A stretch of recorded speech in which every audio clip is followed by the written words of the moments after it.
दोस्तों, एक पति ने अपनी पत्नी के पवित्रता पर उठाया सवाल, फिर सच्चाई जानकर हो गया हैरान।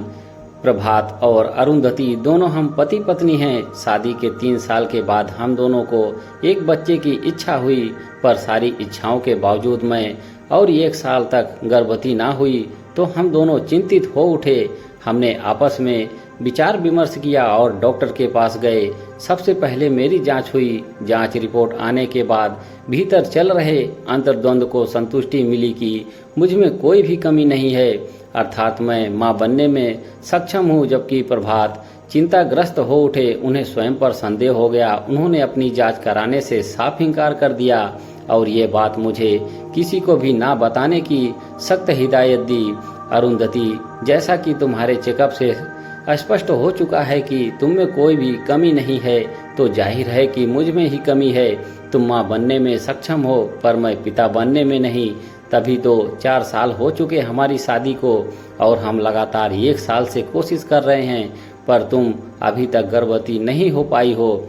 लेकिन प्रभात, चेकअप तो सिर्फ मेरा हुआ है, तुम्हारा नहीं, तो तुम ऐसा कैसे कह सकते हो? अरुंधति, यह बात को सीधी सी है कि अगर तुम में कोई कमी नहीं है और फिर भी तुम गर्भवती नहीं हो पा रही हो तो कमी मुझ में ही है। फिर चेकअप की क्या जरूरत है? प्रभात ने बिना डॉक्टरी की जांच के खुद के पुरुषत्व पर शक कर लिया था और वह इस बारे में कुछ भी डिस्कशन नहीं करना चाहता था। शायद पुरुषों की यही समस्या होती है कि वह अपनी कमियों को स्वीकार नहीं कर पाते, और यहाँ तो प्रभात बिना किसी जांच के ऐसी बातें कर रहा था। प्रभात गंभीर व परेशान रहने लगा। मैंने उन्हें एक बार समझाया भी कि आप अपनी भी जांच करवा लें, लेकिन यदि कोई कमी निकली तो उसे दूर किया जा सकता है। लेकिन ये इस प्रकार तिलमिला उठे कि मानो मैंने इनकी दुखती रग पर हाथ रख दिया हो। अब तो जब भी कोई इनसे बच्चे के बारे में सवाल करता तो ये बौखला जाते, मानो इनकी चोरी पकड़ी गई हो।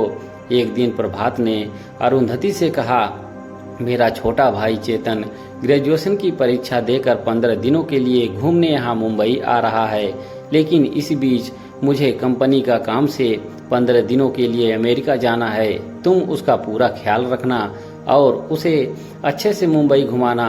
उसे मेरी कमी महसूस नहीं होनी चाहिए। अरुंधति ने कहा, बिल्कुल, तुम उसकी चिंता मत करो। आखिर वह मेरा भी तो देवर लगता है। कभी कभी जब सास ससुर चेतन के साथ चले आते तब वे हमसे एक पोता या पोती की इच्छा के बारे में जरूर बताते। चेतन से मेरी बहुत अच्छी बनती थी। वह मेरा देवर कम, दोस्त ज्यादा था। लेकिन इस बार चेतन अकेला ही मुंबई आ रहा था। प्रभात अमेरिका जा चुके थे। अचानक कॉल बेल बज उठी तो मैं अतीत से वर्तमान में आ गई। मैंने उठकर दरवाजा खोला। सामने चेतन को मुस्कुराते देखा। नमस्ते भाभी। चेतन अंदर आकर दीवान पर बैठ गया। कैसी हो? भैया कैसे हैं? सब ठीक है। वे 15 दिनों के लिए आज ही न्यूयॉर्क गए हैं। भैया भी बिल्कुल भोले हैं। भाभी, अरे उन्हें तो मुझसे डरना चाहिए, सोचना चाहिए कि चेतन स्मार्ट है, फ्लर्ट है ना भाभी? चेतन हंसा तो मैं धीरे से मुस्कुरा दी। शाम को हम दोनों घूमने निकल पड़े। फिर तो ये सिलसिला सा बन गया। देर रात तक हम मुंबई घूमते, होटलों में डिनर लेते, फिर अपने अपने कमरे में जाकर सो जाते। चेतन मेरे चंचल स्वभाव से भली भांति वाकिफ था, पर इस बार उसे मेरी खामोशी विचलित किए दे रही थी। कई बार वह इसका कारण जानकर भी न जान सका। एक दिन चेतन के बहुत जोर देने पर मैंने उसे सारी सच्चाई बता दी, जिसे सुनकर वह भी परेशान हो उठा। धीरे धीरे 15 दिन गुजर गए। प्रभात न्यूयॉर्क से लौट आए। उनके आने के 1 दिन बाद चेतन दिल्ली लौट गया। चेतन के जाने के बाद हम सामान्य रूप से रहने लगे।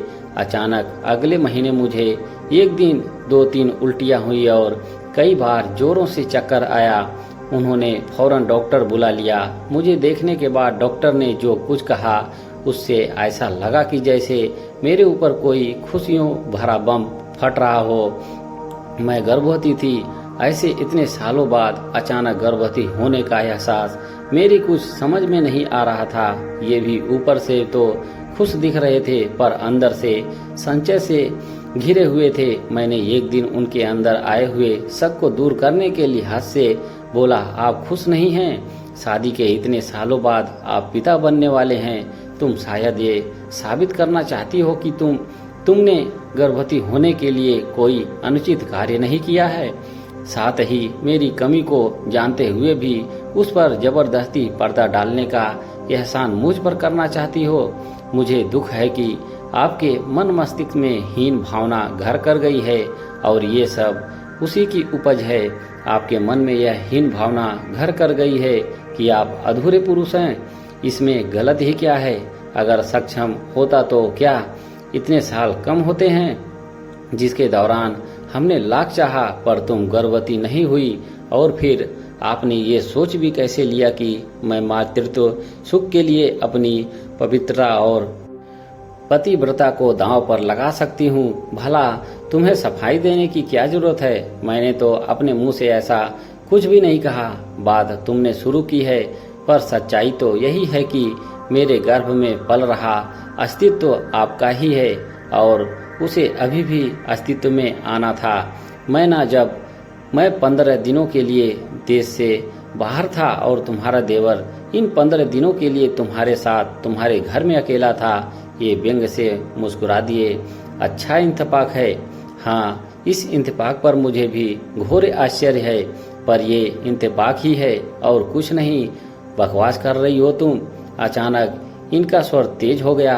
आप ये क्यों भूलते हैं कि आपने अभी तक अपना चेकअप नहीं करवाया? हो सकता है हम दोनों की कुछ कमियां रही हों जो इन 2 वर्षों में स्वतः ही दूर हो गई हों, या पर ये इंतफाक कभी भी मेरे गले नहीं उतर सकता। देखो अरु, मैं तुम्हें दोषी नहीं ठहरा रहा। मैं तुम्हारे बच्चे को अपना ही नाम दूंगा। बस तुम ये मान लो कि इसका बाप मैं नहीं, चेतन है। अगर तुम इसे स्वीकार कर लोगी तो मैं कभी इस बात का जिक्र तक नहीं करूंगा। पर जो असत्य है उसे मैं कैसे स्वीकार कर लूं? तुम जबरदस्ती मुझे दोषी ठहरा रहे हो। प्रभातहीन भावना से तुम्हारा विवेक खो गया है। मैं सतयुग की सीता तो नहीं जो अग्नि परीक्षा दे सकूं, पर सच्चाई क्या है ये तुम अपने भाई से भी पूछ सकते हो। इसकी जरूरत भी क्या है जब सच्चाई सामने है। उसके 15 दिन यहाँ रहने के बाद भी तुम गर्भवती हुई। क्या इससे भी बड़ा कोई सबूत है? वक्त गुजरने लगा। हमारे बीच ये विवाद तूल पकड़ता गया जो दीमक की भांति हमारे दाम्पत्य को चाटने लगा। ये अब जब भी दफ्तर से आते अलग कमरे में जाकर सो जाते और मैं रात भर तन्हाई में करवटें बदलती रहती। सुबह ये देर से उठते और जल्दी ही ऑफिस के लिए रवाना हो जाते। डॉक्टर ने मुझे तनावग्रस्त रहने की बजाय खुश रहने की हिदायत दी थी ताकि बच्चे पर इसका प्रतिकूल प्रभाव ना पड़े, पर मैं तो दिन पर दिन अधिक तनावग्रस्त होती जा रही थी। मेरी समझ में नहीं आ रहा था कि आखिर इस समस्या का क्या समाधान हो सकता है। कैसे इनके दिलो दिमाग से हीन भावना और शक का जहर निकाला जा सकता है। धीरे धीरे जब इनकी बेरुखी की पीड़ा असहनीय हो गई तब एक दिन उन्हें ऑफिस जाते वक्त मैंने रोक लिया। आखिर इस तरह कैसे और कब तक चलेगा? क्यों बेवजह मुझे और स्वयं को सजा दे रहे हो? क्या हो गया है आपको? क्यों अपने ही हाथों अपना बसा बसाया आशियाना उजाड़ना चाहते हो? ये कैसी हीन भावना है जो आपको अपनी ही वास्तविकता से दूर किए जा रही है। काफी देर तक मैं सिसकती रही और ये सोने से निहारते रहे। फिर न जाने किस भावना से वशीभूत होकर उन्होंने मुझे कहा, सुनो, तुम दिल्ली चली जाओ। तुम्हें वैसे भी अब देखभाल की जरूरत है। वहाँ सभी लोग हैं। माँ सुनेंगी तो तुम्हें यहाँ रहने भी नहीं देंगी और आप यहाँ अकेले रहेंगे। मैं रह लूँगा। कहते कहते पुनः इनका स्वर भर्राया था। मैं न चाहते हुए भी दिल्ली आ गई। सास ससुर देवर ननद सभी ने पलकों पर बिठाया था। मैं जैसे सभी की आशाओं का दीप बन बैठी। चेतन ने मुझसे एक साथ कई सवाल कर डाले जिससे जवाब में मुझे सब कुछ बताना पड़ा था। सुनकर उसके कोमल हृदय को गहरी ठेस लगी थी। एक समय तो उसने मुझसे यहाँ तक भी कह दिया कि मैं भैया से बात करके देखता हूँ, पर मैंने उसे मना कर दिया। फिर वो दिन भी आ गया जब मुझे मातृत्व सुख मिला। मेरा हृदय तृप्त हो गया, पर उनकी अनुपस्थिति हृदय के एक कोने में टीस बनकर चुभ रही थी। बच्चा बिल्कुल इन पर गया था। सास का कहना था कि जब ये पैदा हुए थे तब बिल्कुल ऐसे ही थे। मैं भी इस बात से काफी आश्वस्त थी, मानो वह मेरी पवित्रता का सबसे जीवंत परिचायक। घर के लोगों ने फोन पर उन्हें ये खुशखबरी दी, पर ये बिजनेस का बहाना बनाकर नहीं आए। मैं रो पड़ी। मेरी पीड़ा चीतन से देखी नहीं गई। वो मुझसे इसके साथ लेकर आने का वादा कर मुंबई रवाना हो गया। 2 दिन बाद जब वह आया तब वह अकेला और बिल्कुल टूटा हुआ प्रतीत हो रहा था। वह मेरे समीप बैठकर रो पड़ा। भाभी, ना जाने वह कौन सी मनहूस घड़ी थी जब मैं मुंबई गया था। ना मैं मुंबई आपके पास जाता, ना भैया आपकी पवित्रता पर संदेह करते। भैया बहुत जिद्दी हैं भाभी, लेकिन मैंने भी उन्हें बहुत कुछ कह दिया कि अगर उनमें जरा से भी गैरत होगी तो वो आएंगे, जरूर आएंगे। 3 दिन बाद ही ये आ गए। इनके आने की खबर से मेरा दिल एक बार की धड़क उठा। जब ये मेरे कमरे में आए तो इनकी स्थिति देखकर मेरा कलेजा मुंह को आ गया। काफी कमजोर हो गए थे और चेहरे से बिल्कुल विचलित लग रहे थे। ये पालने में सोए बच्चे को काफी देर तक देखते रहे। इनके चेहरे पर कई रंग आते और चले जाते, फिर उनके चेहरे की उदासी मुस्कान में तब्दील होने लगी और बरबस ही उन्होंने बच्चे को उठाकर सीने से लगा लिया। देखा प्रभात बेटे, माँ जी ने पीछे से आते हुए कहा, मेरा पोता हूबहू तुम पर गया है। जब तू छोटा था तब बिल्कुल ऐसा था। उन्होंने स्वीकृति से सिर हिलाते हुए चेहरा ऊपर उठाकर पलके भींच ली। आंसुओं की 2 बूंदें गालों पर छलक पड़ी। मेरे समीप बैठकर ये फपक उठे, अरु मुझे माफ कर दो, मैं भटक गया था, हीन भावना का शिकार हो गया था, मैं पागल हो गया था जो तुम पर संदेह किया। काश मैं पहले ही अपनी जांच करवा लेता, पर मेरी हिम्मत ही नहीं हो रही थी। तुम्हारी जांच के बाद मुझे अपने आप पर संदेह हो गया था और ये यकीन भी मैं पिता बनने के अक्षम हूँ। लेकिन परसों मैंने अपनी जांच करवाई तो पता चला कि मुझ में कोई कमी नहीं है। डॉक्टर के अनुसार ऐसा कभी कभी हो जाता है कि पति पत्नी की इच्छा के बावजूद सालों साल कोई बच्चा नहीं होता। इसके कई कारण हो सकते हैं और इंतबाह भी। मैंने तुम्हें बहुत दुख दिया है अरु, एक बार माफ कर दो अरु, अब मैं तुम्हें कोई तकलीफ नहीं दूंगा। मेरी गोद में सिर रख कर ये बच्चों की भांति बिलखने लगे।